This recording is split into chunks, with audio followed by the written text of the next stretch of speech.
2023年新年伊始，一部扫黑除恶新剧《狂飙》上线。导演通过横跨20年的群像叙事，生动展现了时代变迁下的黑白较量与复杂人性。《狂飙》上线短短不过半月，豆瓣评分就标至9.1。接下来就带大家浅看一下剧情。自扫黑除恶专项行动开展以来，临江省打击黑恶势力成效显著，扫黑除恶也进入了教育整顿政法队伍的新阶段。接到群众举报，临江省委将第一整顿目标放在了金海市，成立了省教育整顿驻点指导组。扫黑功臣徐忠被任命为组长，纪检委巡视员纪泽为副组长，一同下沉金海市进行教育整顿与扫黑除恶衔接工作。这次行动，金海市数一数二的知名企业强盛集团是指导组打击的重要目标。经徐忠和纪泽商议，二人决定先亮着强盛集团的高家兄弟，从金海市政协副主席龚开江入手。然而指导组人还未到，龚开江就被吓得心脏病发作，见了阎王，可见其亏心事没有少做。另外，金海市的主要领导层得知指导组莅临，放下手头的工作，在高速口迎接。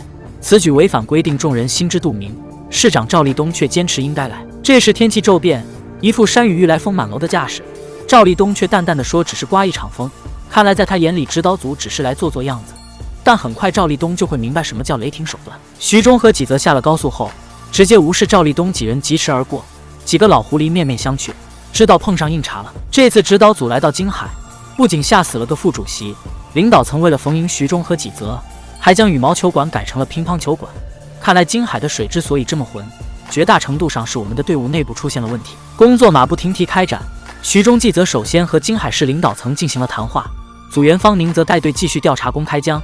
就算人死了，做过的事也得挖个底朝天。这次谈话高手过招，徐忠和纪泽言辞犀利，直指问题所在。以赵立东为首的几个官员则支支吾吾，难以招架。再看方宁这边，也在调查中有了重大收获。指导组在龚开江频繁祭拜的母亲坟前发现了大量的现金和金条。紧接着，指导组又在各单位下发了调查表，基层人员吐槽又搞形式主义，全都揣着糊弄的心思。果然，收回来的调查表大同小异，参考价值等同于无。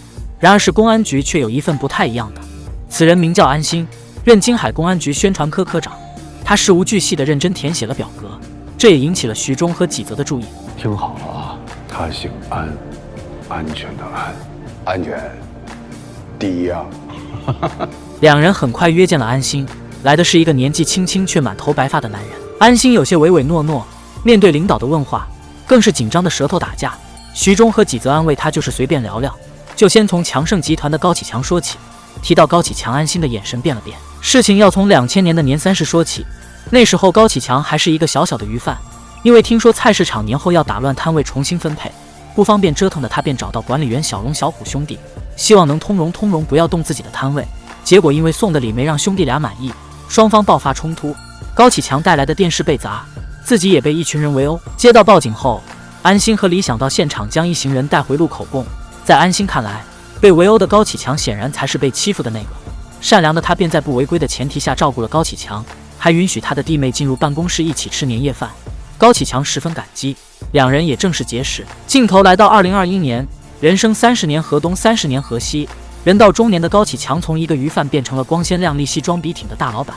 曾经不可一世的小龙却成了他的跟班，帮高启强做些放贷催债的脏活。如此看来，高启强做的生意也并不干净。徐忠和纪泽听完安心的故事，觉察出他对两人还是不信任，也能感觉到安心为人比较正派，但心里却像藏着事。两个老狐狸一思量，决定就从他身上破冰。二人在一个肠粉店假装和安心偶遇，安心这饭注定吃不踏实。餐桌上，徐忠和纪泽话里话外表明扫黑除恶的决心，安心却一直不接茬，几句客套话说得滴水不漏。双方共同展示了什么叫做语言的艺术。徐忠表示，身为共产党员，没有遇到困难就缩头的道理。这句话让安心再度陷入回忆。时间来到2000年，金海发生了一起命案，死者是一名年轻女性，名叫黄翠翠，生前曾从事卖淫活动，死因是颈椎骨折导致的呼吸停止。此时，高启强行政拘留到期被放出了出来，无意中碰到了前来办事的安心。安心载了高启强一程，还陪他到档口搬走自己的东西。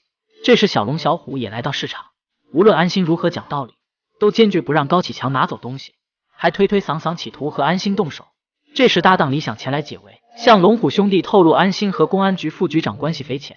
两兄弟的态度马上来了180度大转变，恭恭敬敬帮忙搬起了东西。安心只想堂堂正正靠自己，对于李想的行为有些不满。盯着安心，高启强也尝到了有靠山的甜头。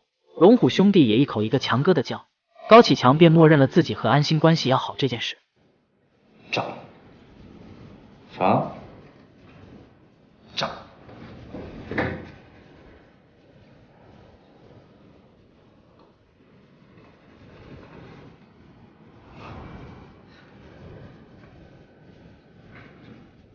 这是啥字儿啊？黄翠翠案还未侦破，通过四处走访调查，警方获得一个重要线索。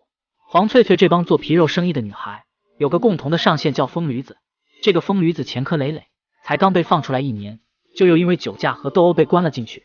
巧的是他进局子的时间正是黄翠翠死亡那2天，警方有理由怀疑疯驴子是在给自己搞不在场证明，便将他列为头号嫌疑人。但因为没有证据，局领导批准刑侦队派出一个同事卧底拘留所，获得疯驴子的信任，拿到证据。安心为了不被同事指摘自己是关系户，主动请缨接下了这个工作。安心被关进了疯驴子的监视，疯驴子俨然已经混成了老大，几个小弟为其鞍前马后。作为刚进拘留所的新人，安心免不了被排挤的命运。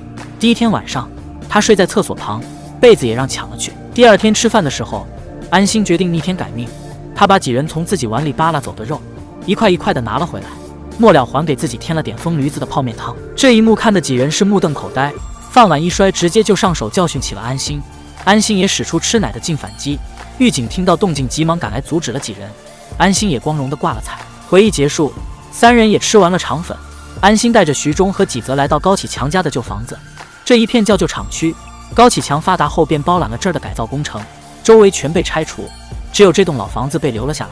高启强每年都会带着家人回来吃一顿忆苦饭。徐忠问安心，如果时间回溯，他还会不会给高启强送那顿年夜饭？时间又随着安心的回忆来到了2000年，和疯驴子的小弟打了一架后，安心因为矫健的身手意外获得了疯驴子的赏识。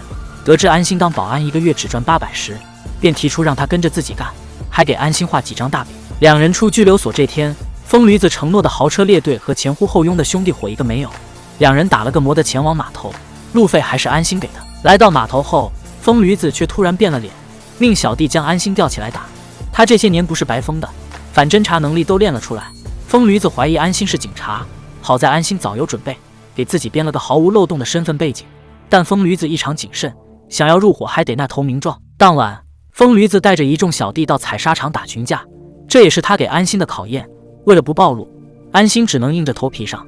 他拿着一把砍刀冲进人群，紧接着发挥自己精湛的演技。倒地的工人们察觉到安心是在假打后，也异常配合。最后，疯驴子从一台挖机上拿走了个电路板，便喊众人收工。这时，一个工人不知从哪儿冒了出来，一铁钎拍向疯驴子。安心见状，一个飞扑挡了下来，然后骂骂咧咧追着工人跑上了高高的运沙机上，接着又开始给疯驴子表演。没成想戏演过了头，安心竟真的失足掉下了运沙机。这下可能卧底英雄没当成，要先当烈士了。最后，任何解说都无法代替原片。好剧值得您完整体验。